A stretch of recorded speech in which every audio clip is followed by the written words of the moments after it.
Bab 710. Tidak ada yang terkuat. Ada. Sander berujar dengan berat, apa kamu yakin?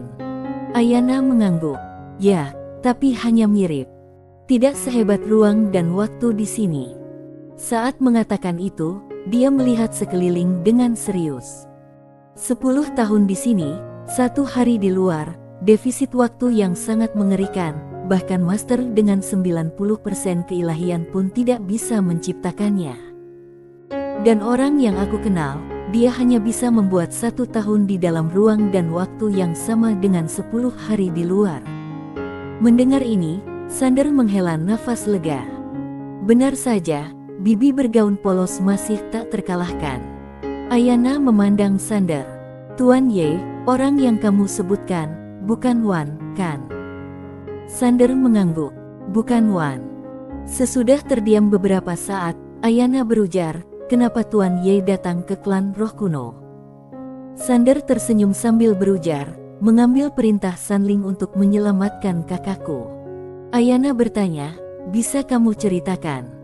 Sander mengangguk dan menceritakan kisah Mina.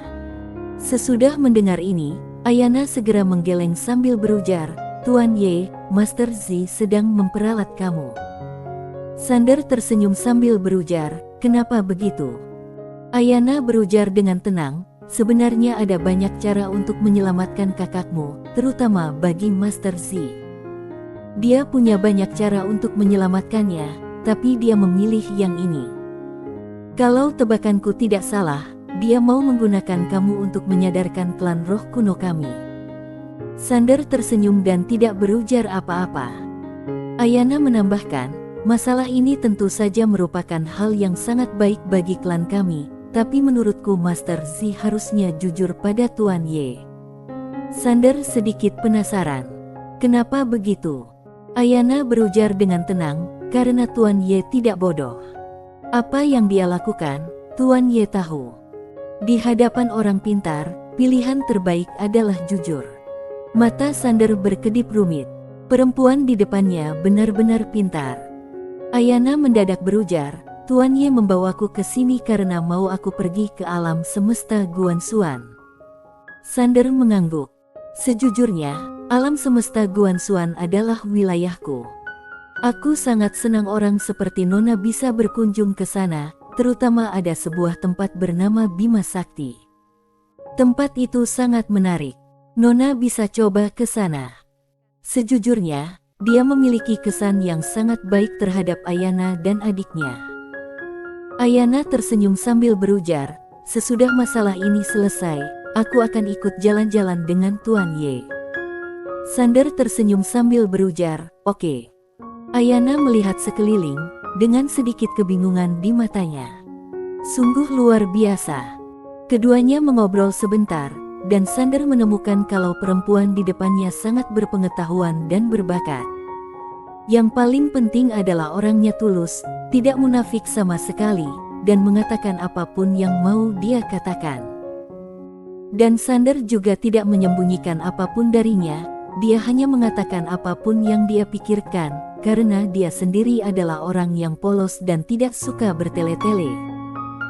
Dengan cara ini, sesudah keduanya mengobrol lama, Ayana sepertinya teringat sesuatu, dia pun buru-buru berujar, Tuan Ye, aku masih ada urusan, jadi aku pergi dulu. Sesudah itu, dia meninggalkan pagoda kecil dan bergegas pergi. Sander menggeleng sambil tersenyum. Gadis ini lumayan juga, dia harus membawanya ke alam semesta Guanxuan. Jika alam semesta Guanxuan ingin maju lebih jauh, mereka tidak dapat puas dan mempelajari keunggulan alam semesta lain. Dan dalam proses ini tentu dibutuhkan banyak talenta. Tanpa berpikir panjang, Sander pun meninggalkan pagoda kecil. Dia melirik buku-buku di sana, matanya perlahan tertutup, lalu dia mulai dengan gila-gilaan menyerap ilmu dari buku-buku itu. Di alam semesta peradaban seni bela diri, tidak ada yang memperhatikan buku lain kecuali metode mental dan keterampilan spiritual. Jadi, Sander mau membuat salinan dari sini. Tentu saja, dia sudah meminta izin dari Ayana. Sesudah menyerap semua buku kuno, Sander hanya bisa menghela nafas. Peradaban klan roh kuno memang hebat.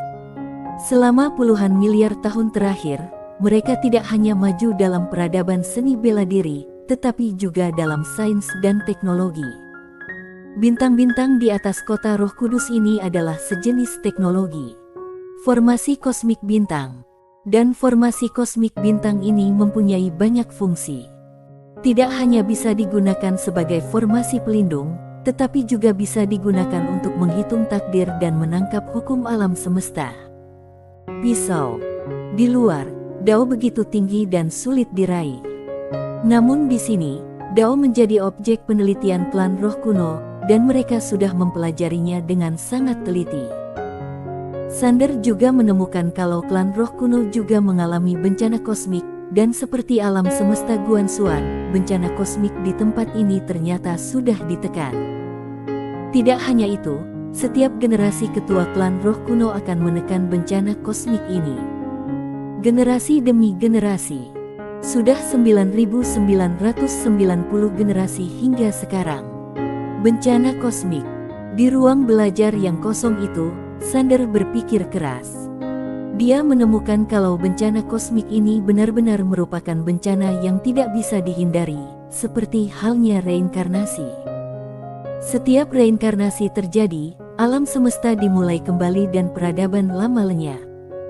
Sesudah bertahun-tahun, alam semesta perlahan pulih dan peradaban baru muncul. Menurut catatan klan roh kuno, setidaknya ratusan juta peradaban sudah ditelan dan dihilangkan oleh bencana kosmik, dan di antara itu, ada banyak peradaban yang amat sangat menakutkan. Untuk lebih memahami peradaban ini, Sander sengaja mencari Ayana. Di kantor, Ayana meletakkan pena di tangannya dan memandang Sander. "Kamu ingin tahu tentang peradaban yang hilang?" Sander mengangguk. "Ya." Ayana tersenyum tipis. Sander sedikit bingung. "Kenapa kamu senyum?" Ayana tersenyum sambil berujar, sepertinya orang dari ras apapun sama dalam hal penasaran. Sander tertegun, lalu tertawa. Ayana menjelaskan, di antara peradaban yang hilang ini, ada peradaban yang sangat menarik yang disebut peradaban senja. Aku sudah menyelidiki peradaban ini. Mereka seharusnya merupakan peradaban pertama yang mulai mempelajari keilahian. Tentu saja, ini adalah peradaban pertama yang aku tahu. Untuk menunda bencana kosmik, peradaban ini terus melahap peradaban alam semesta lainnya untuk menunda bencana kosmik. Tapi, metode ini hanya mengatasi gejalanya dan tidak mengatasi akar penyebabnya. Menurut penyelidikanku, sebenarnya, mereka tidak mati karena bencana kosmik, tetapi dihancurkan oleh perselisihan internal. Sander sedikit penasaran. Perselisihan internal. Ayana mengangguk. Ya, ketika bencana kosmik datang, ada pendapat berbeda di antara orang-orang mereka, yaitu mereka yang sangat kuat. Mereka berharap bencana kosmik datang karena mereka bisa hidup, tetapi mereka yang di bawah akan mati. Begitu orang-orang di bawah mati, mereka akan mempunyai akses eksklusif terhadap sumber daya alam semesta. Sander mengernyit.